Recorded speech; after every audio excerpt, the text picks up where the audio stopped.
Hello again, Edward Kelly here, bankruptcy attorney for Worth Law, finishing up our 5-video series on Am I a Good Candidate for a Chapter 7? So we recapped the income requirements and the debt requirements for Chapter 7 in the last video, and now we'll wrap it up again with what factors make you a good candidate to complete your 7 successfully. So it's a pretty quick process from the date of filing, 90 days until you get your discharge. Have a little meeting of creditors, which currently due to COVID is by phone at 30 days. And then in the following 60 days, you've got to file any reaffirmations you want to file, like if you want to keep your vehicle, loan and vehicle, etc. And then 60 days out, you automatically get that discharge. So last question is, is there anything that's going to prevent me from doing that? And the main factor is, do you make too much or too little money to get through the last gauntlet? So there's a concept in Chapter 7 that's important, disposable income. So as I said, you don't need to include Social Security or most VA benefits in your income for purposes of qualifying. So you might make, $50,000 a year in Social Security on top of your income, but you can pretend you don't have that in terms of qualifying for a 7. But in terms of finishing it, that money comes back in as part of your disposable income. So then we do a second calculation, you call it the back end, where we see how much money you have left over a month.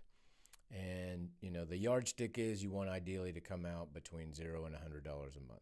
And that's not including the debts you got rid of, because those are no longer a factor. So you do include, of course, anything you kept. If you got a house payment, car payment, and you're keeping those things, deduct away. That'll help you.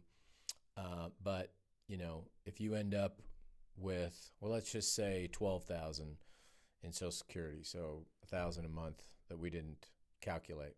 If you've got $1,000 a month left over, you're not going to get through the Chapter 7. They're going to say, nope, you need to do a 13, and you need to pay that $1,000 a month in to your creditors every month until everything's paid off or until 3 years have passed in the case of a 7 qualified debtor, which we'll talk more about in another video. But that's going to be a problem for you. The other side of that is if you don't have enough money. So let's say you want, and this becomes a factor if you want to reaffirm things.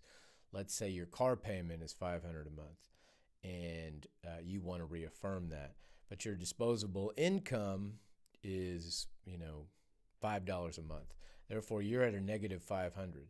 And when you present that reaffirmation to the court, you have to tell them how much you have left over and justify that you can afford it. And if you can't, based on the other things that you filed, you're going to be denied.